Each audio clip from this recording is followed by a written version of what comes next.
Hi, this is Heidi, episode 71, Stop Eating to Feel Better.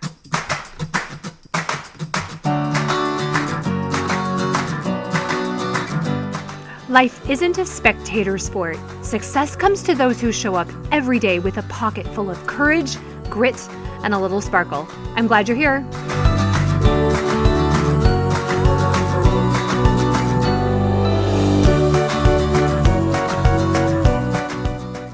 Hello, December 2020. What an interesting holiday season we have now. I wonder if you feel like me. I'm wanting so bad to be doing and enjoying the experiences and food and gatherings that typically mean Christmas and the holiday, but most of those can't happen this year, which is okay and makes sense. So I see myself wanting those things and working to create equally important memories and experiences for my family this year. I really am enjoying a less hectic family schedule, which I know also means we're missing out on some sports and social gatherings and family events that truly we do feel disappointment for missing. It's been a good time for me to practice using eyes of abundance to allow the disappointment and equally acknowledge in the place of missing things that we're being given some really priceless time. Now, I hope you're a member of my Facebook group for women, Lose Weight and Gain Confidence with Heidi. As I record this, there are only 3 more weeks left until my weight loss group coaching program, Lose 13 Pounds in 13 Weeks, starts. Every time I get an email notification that someone has signed up, I just get so excited for this person. The program will honestly help you in every area of your life. We're just going to be diving into our bodies and weight loss, but uncovering the thoughts that are sabotaging this part of our life and changing them to serve us will have ripple effects in all the other parts of our lives. And that just makes me so excited. The program has 3 main pillars that the video classes and workbooks will address: beliefs, emotions, and habits. Now, most programs or plans only talk about the habits to lose weight. And I like those programs. I've done them. I've learned important things from them. But to really change our relationship with food and our bodies, we have to address the root causes of what we think and believe about ourselves and how we handle emotions in our lives.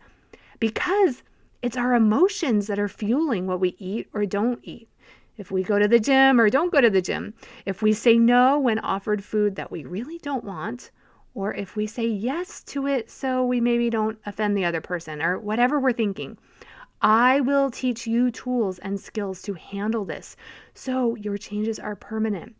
And I love the underlying or foundation concepts of compassionate self-awareness and seeing and loving ourselves that I will be teaching. All of this combined is going to make a huge transformation for you if you're ready for real change. The group includes weekly group coaching calls, weekly video classes, which are pre-recorded so you can watch and rewatch all you want. And I can't believe I'm offering this, but I'm offering unlimited Voxer access to me to ask questions or get support. Voxer is a free voice messaging app. It's great. So it's like texting, but it's faster and more personalized. You just push a button and talk right into your phone. I will be closing this group when it fills up and then start a wait list. So make sure that you join now if you're ready for change. Click join now on the top of my website, HeidiBenjaminson.com, to read if this program is right for you, and you can sign up right then. Okay, so today I want to give you some examples and talk more about a topic that I've taught about recently twice in a masterclass webinar, how to stop emotional eating.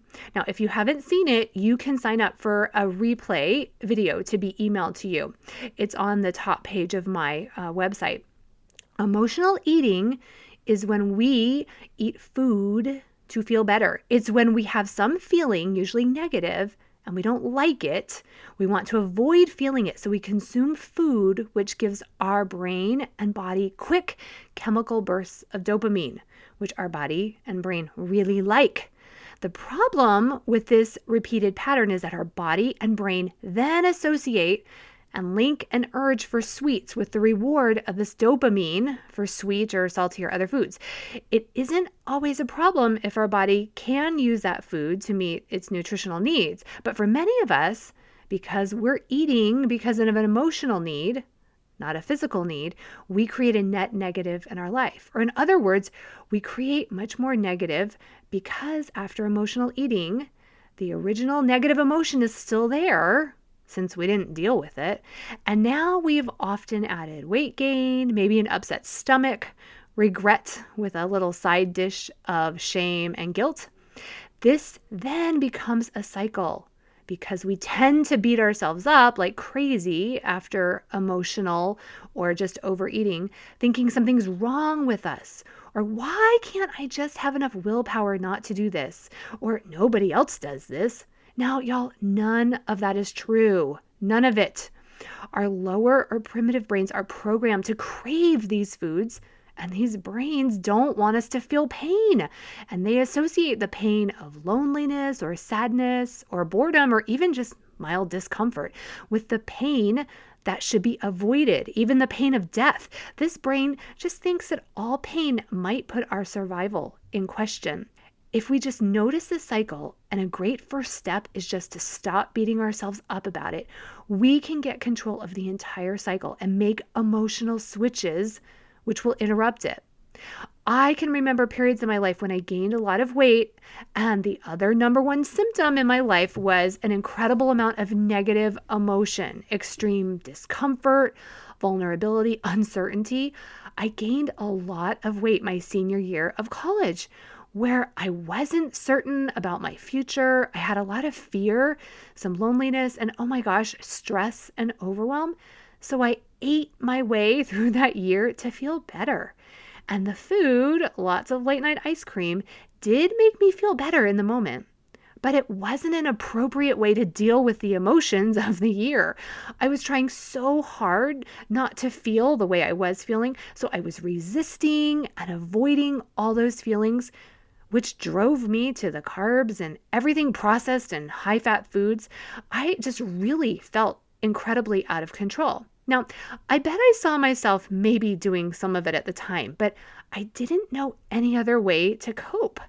So the net of that year was gaining weight, and the negative feelings were still there, but now I had extreme shame and insecurity for how I looked, and my health was also at risk.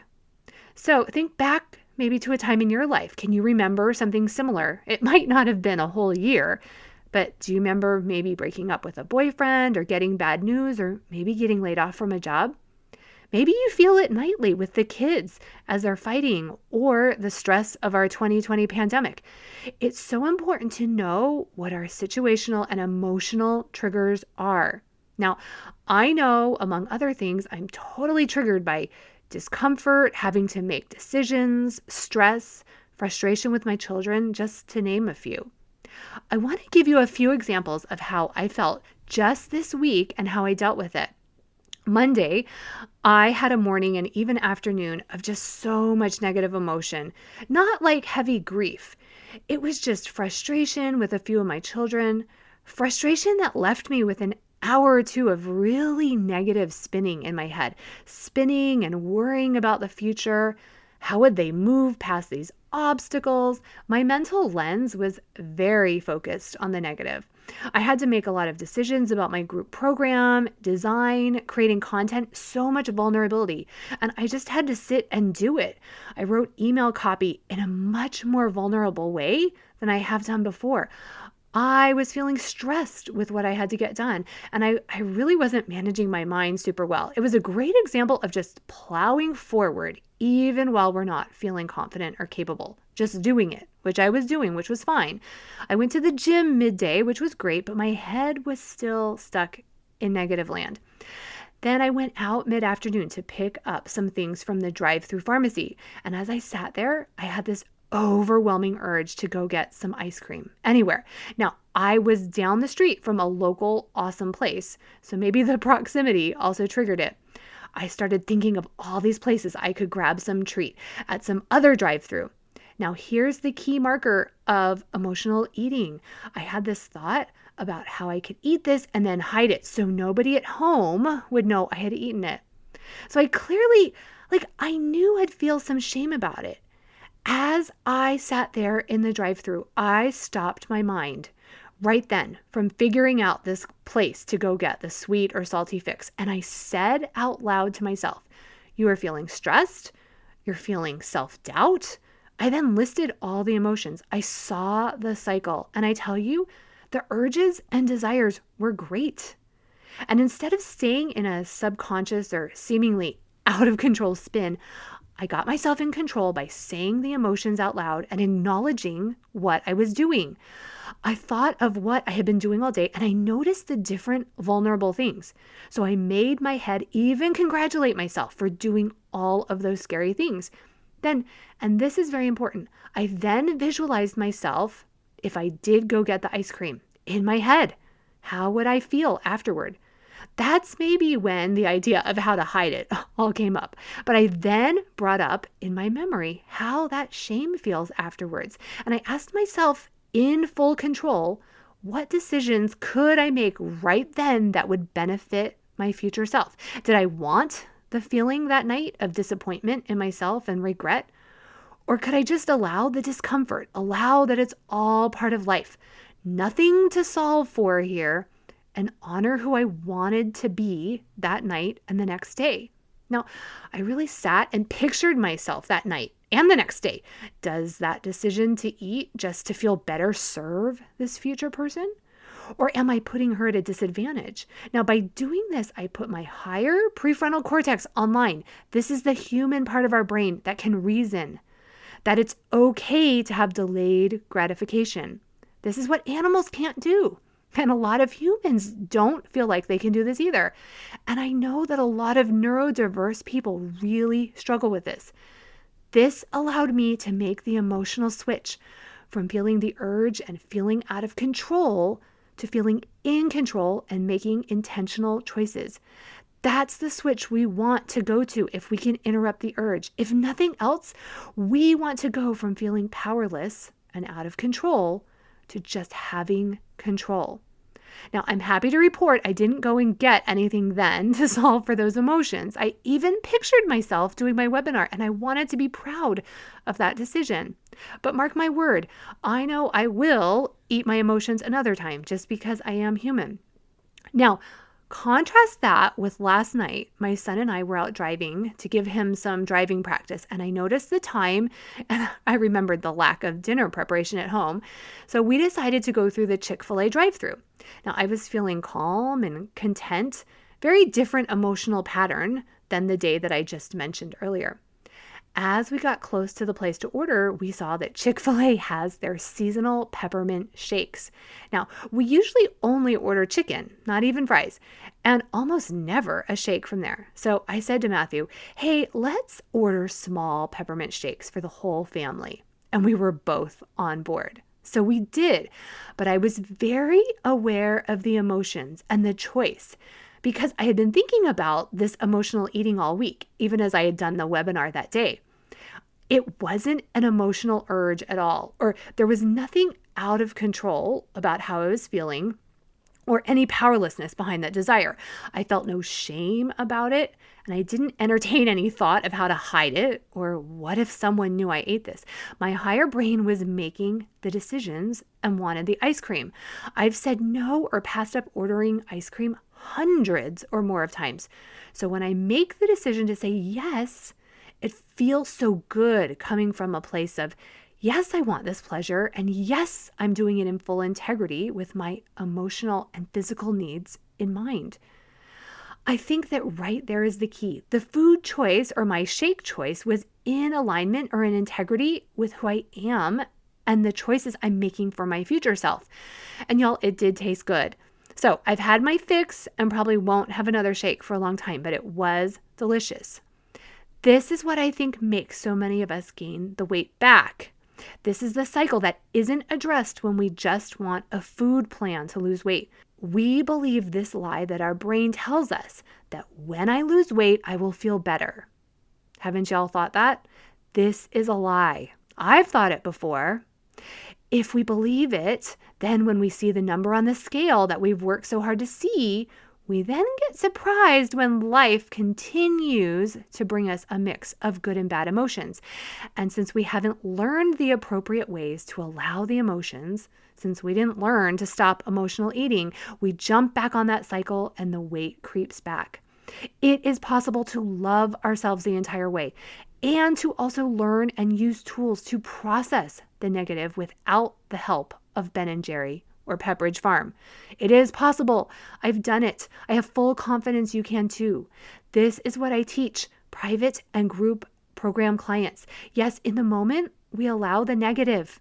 We do end up feeling the negative emotion, which in turn is creating the future that we really want. Okay, sign up now for the Lose 13 Pounds in 13 Weeks program. Even if you feel like you don't need to lose weight, but you just want the tools to stop your emotional eating cycles, 13 weeks is enough time to make a change in your relationship with food, your body, and your mind. You can sign up at HeidiBenjaminson.com. A confident mother is the greatest gift to her family, not a perfect one. They want you to feel confident, anchored, and calm.